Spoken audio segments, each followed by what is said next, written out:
Welcome to ProPractice, your guide to refine, enliven, and illuminate the piano repertoire. I'm Josh Wright, and today's episode is based on the Chopin Etude in A-flat major, Op.25 No.1. It goes like this.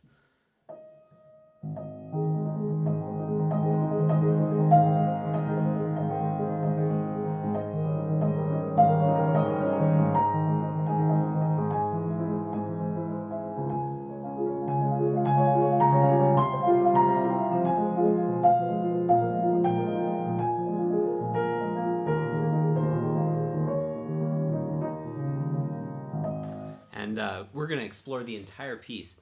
If you're new to ProPractice, ProPractice is designed to help you become as efficient as possible in your practice sessions.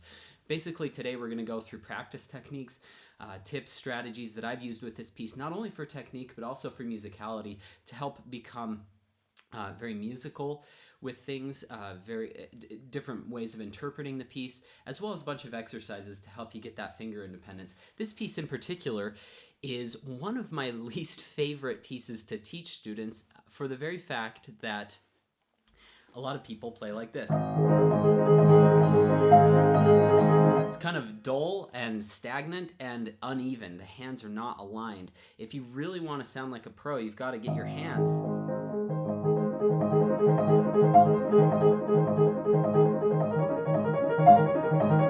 you got to have that finger independence to help you get there. And then on top of that, beyond the technique, you've got to be able to shape that top line.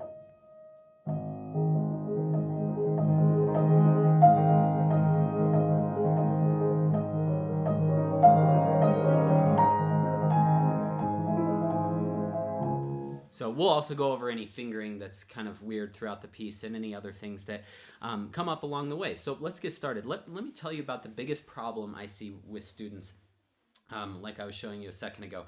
What they do is they kind of have this epiphany when they when they start this piece and they say, oh my gosh, I can use circles when I play. And watch, Josh, I can do it now. They go, because that is a good technique. The circles are a good technique because it keeps your hand loose, but it's really bad if your hand and your wrist is getting ahead of the finger movement. So in any type of quick piece, whether it's this etude, we did this a few weeks ago, or whether it's just a basic trill, there should always be some element of wrist or hand movement to alleviate tension. There should also be finger motion that keeps things crisp and very clear and aligned between the hands. What I'm saying about getting ahead of the fingers is if you're doing this wrist motion and the fingers are lagging behind the hand, you're going to get that blurry, sloppy sound. Similarly, if you just have finger motion, which I never really encounter with students, but this can cause a lot of tension. I encounter it all the time in other pieces. This piece, usually the students naturally watch somebody play it and then they start imitating it. So, by the way, probably my favorite recording of this was Daniel Trifonov's Rubinstein competition recording. Unbelievably beautiful set of Op.25 Etudes.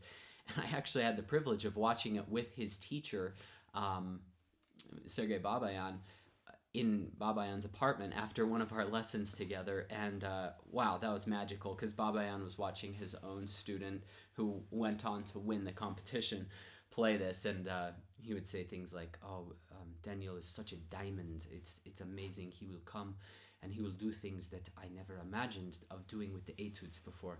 And he would come with 3 or 4 new etudes per week. He learned the whole set in like 2 months, ready to perform. I was like, oh my goodness. And they just sound so amazing. It's a fresh, beautiful take. So I highly recommend those recordings. So one thing that you can do to start with, do finger staccato to start with.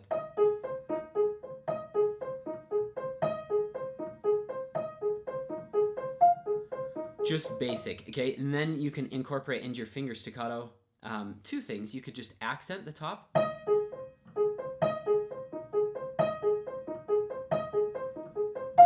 Notice I'm still doing my circular motion, but I'm just doing finger staccato along with it.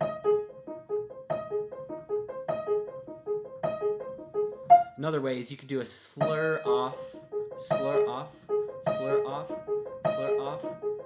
The reason you want to do this is the longer a note holds, generally the more it will come to our attention. Now you might think, well, that's pointless if there's pedal throughout the whole piece, which there is.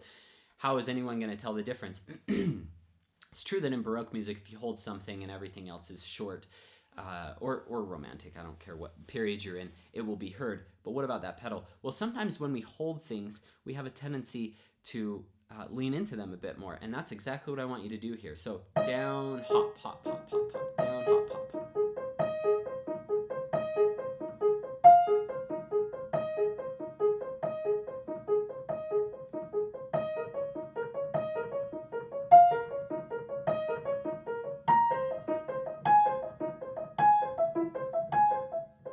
And so forth, okay? Now, another easy method that goes without saying is just doing rhythms. This is going to help the hands get together.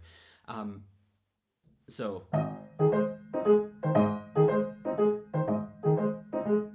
that's a basic one, or just the opposite.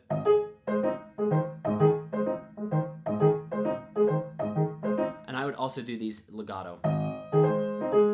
I would do all sorts of sets of rhythms as well. I would particularly do 2, 3, and 6 rhythms, since that coordinates a lot with the piece. So, and then make sure to watch my other videos about rhythms that explain how to do those from the first, second, third, and fourth, however many notes. Basically, what I'm saying is a 3 rhythm has 3 variations. You can start from the first note, 1, 2, 3, 1, 2, 3, 1, 2, 3, 1, 2, 3. You can start from the second note. You can start from the third note. And then you're done, because if you start from the fourth note, you're just repeating the first segment. With 6 rhythms, you have 6 different starting notes. It's critical that you do each of those so that your hands don't get used to one of these. Because if you just do this, which is probably the most practical one to do because it's always working towards that melody note, you still might develop bad habits there. But if you start from here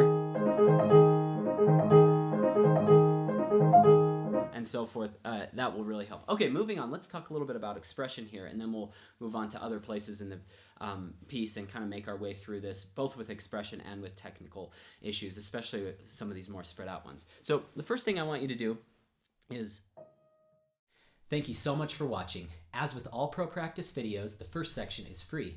If you'd like to view the rest of this video, or if you'd like to learn more about ProPractice, just click on the link on this screen or on the link in the description below. Don't forget to hit that subscribe button if you'd like to see more videos like this.